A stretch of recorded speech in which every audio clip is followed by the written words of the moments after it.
And so you can't just buy $500 million of SPY.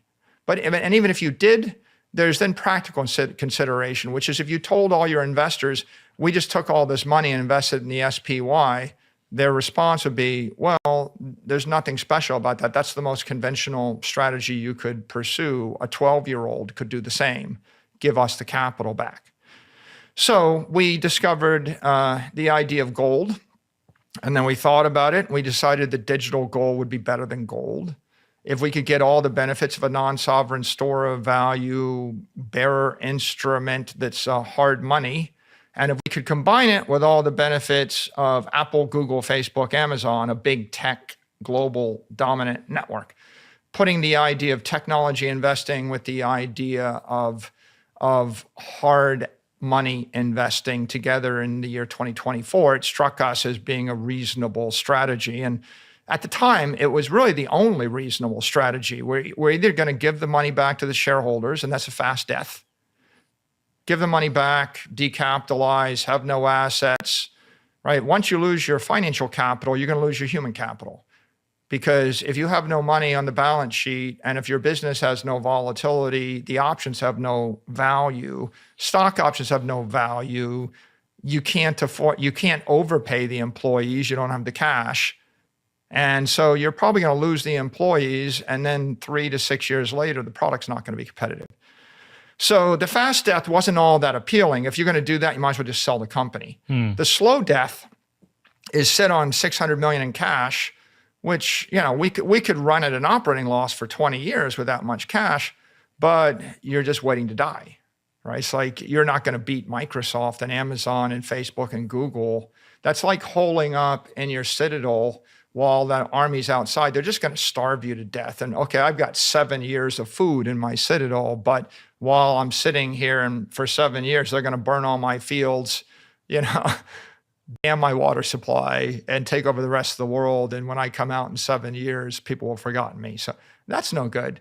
So the last thing is you ride out of the citadel, you take a risk, pick sides, join the fray, take a decision. And at the time, the obvious team to join was Team Bitcoin. The obvious movement was the crypto movement, and there was a lot of risk, but the alternative was just either a slow or fast death. You keep saying we, but it was really you, and you brought it to your team, right? Well, I'm the catalyst, but the difference between an individual investor and a public company is an individual investor can think about it, maybe discuss it with a family member or two and make the decision. A private company thinks about it, talks to one major investor, 3 people in the private company, and makes a decision and tells nobody. A public company, you would have to persuade your entire management team, the CFO, the general counsel, the CEO, the head of technology, maybe. Then you have to get the consensus of the directors. So the management, the directors and the officers have to come aligned. Then you have to get consensus from the outside auditor, from the outside counsel. And after you consider those two, you have to get consensus of the outside public company investors. And the problem with the investors is at 9:30 in the morning, the investor base turns over, it changes. And by 4 p.m. in the afternoon, you have different investors. So you have to think really hard about how you communicate, telegraph, and build consensus with the investors. And so public companies are interesting creatures because on one hand, it's like a 19-legged race, fought, or something. It's a very intricate dance to build harmony across many constituencies that have asymmetric information, and they also have asymmetric priorities. Right? The general counsel doesn't want you to get sued, right? The directors have a fiduciary obligation. There's a set of investors that think one thing, another set of investors that think a different thing. So you've got to balance all those constituencies, and that's the negative or the challenge.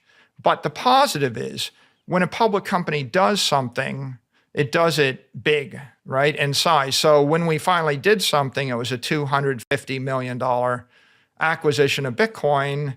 And for me, I was like, I wanted to do 500 million, but 250 million was the compromise. And we agreed to buy back 250 million of our stock at the same time, kind of as insurance to give all of the shareholders that were concerned about the strategy, give them an exit at a profit. So that was our move. But in retrospect, of course, 250 million was like the largest public purchase of Bitcoin that anybody in the world had ever admitted to or the world had ever seen. There may have been larger public investments or larger investments, but we don't know about them and they're not credible. About right? 12 of them from you. Yeah, and then once we did that, then we were able to do the next one, the next one, the next one. So public companies are very powerful vehicles if you can align all of your interests. Just like countries are powerful, getting a country to get behind Bitcoin would be a very powerful idea. It's just you have a lot of constituencies. And so the exercise becomes one in diplomacy, politics, and consideration. I think there has been a sentiment shift throughout the Bitcoin community to look further in the future.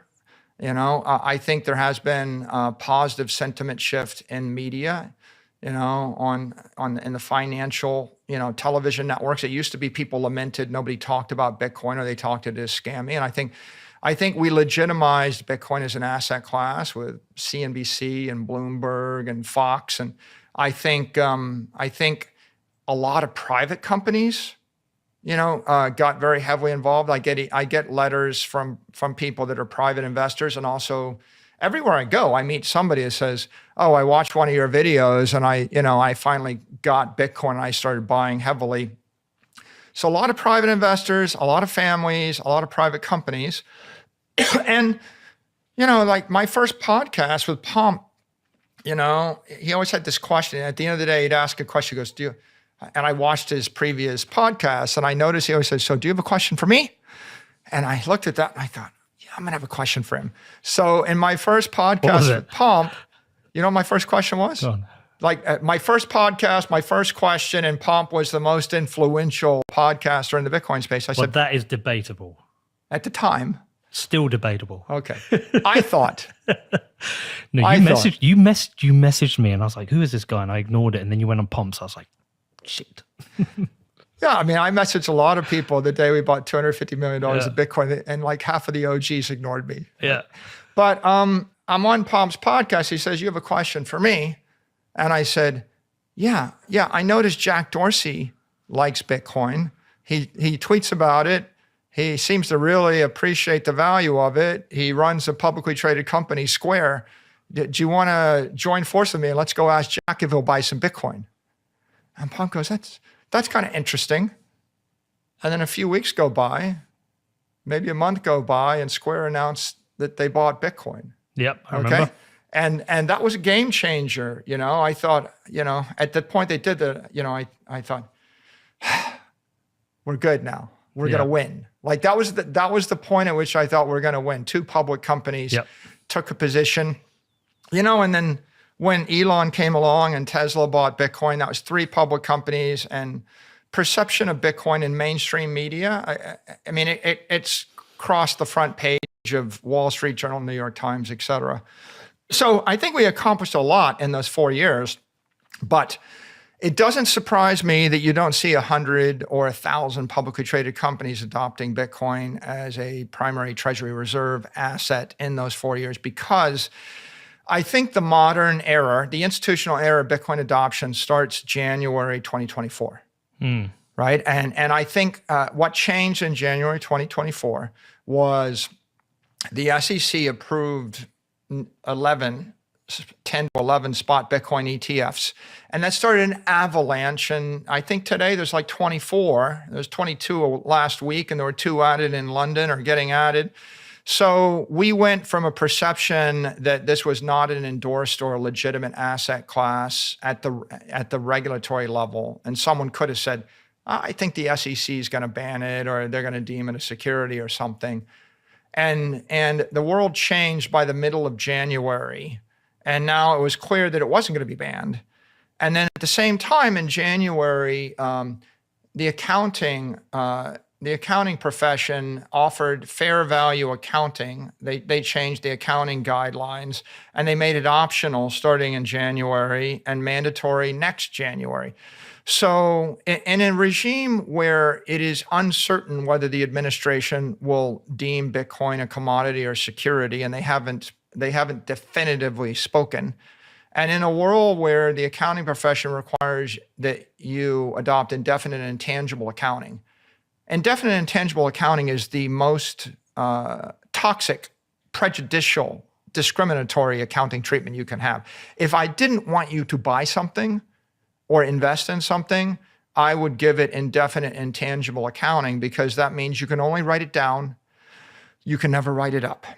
And so you could have $15 billion or $150 billion of something, and it could be held on your balance sheet at $100.